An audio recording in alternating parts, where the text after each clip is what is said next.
নমস্কার বন্ধুরা, বাসাই রান্নাবান্নাতে সকলকে স্বাগত। আজ তোমাদের সাথে শেয়ার করব বাড়িতে কিভাবে সহজভাবে মিষ্টি দই বানিয়ে নিতে পারবে সেই রেসিপি। মিষ্টি দই বানানোর জন্য আমি এখানে নিয়েছি লিকুইড দুধ। আমি এখানে 500 গ্রাম মতো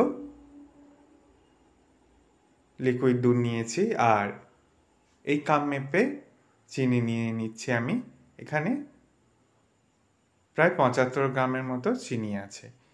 দুটো এলাচ ফাটিয়ে দিয়ে দিয়েছি। দুধের সাথে চিনিটাকে ভালো করে মিশিয়ে নিয়ে দেখো দুধটাকে আমি এখানে ফুটিয়ে নিয়ে দেখো 250 ml এর মতো হয়ে গেছে।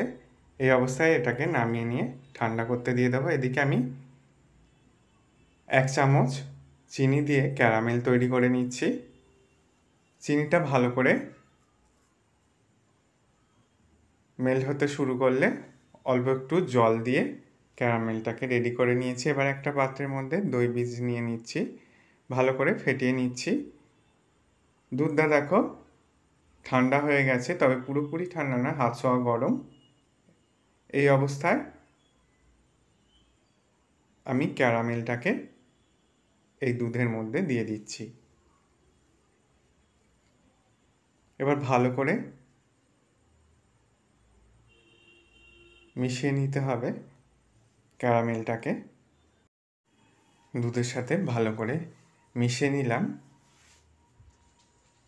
এবার এর মধ্যে আমি দই বীজটাকে দিয়ে ভালো করে ফেটিয়ে নিচ্ছি। ভালো করে একটু সময় নিয়ে ফেটিয়ে নিয়েছি। এরপর দেখো এখানে প্লাস্টিকের ছোট ছোট যে দইয়ের কাপগুলো হয় সেগুলোকে নিয়েছি। ভালো করে একটু কাপের ভিতরগুলোতে দই বীজটাকে মাখিয়ে নিচ্ছি। এইভাবে যদি একটু করে দই বীজ যে পাত্রে দই বসাবে সেই পাত্রে মাখিয়ে নিলে দইটা খুব সুন্দরভাবে বসে। এবার দেখো দুধের যে মিশ্রণটা রেডি করে রেখেছিলাম সেগুলো এই কাপের মধ্যে দিয়ে দিচ্ছি। সব কাপগুলোকে আমি দুধের মিশ্রণটাকে সমানভাবে দিয়ে নিয়েছি।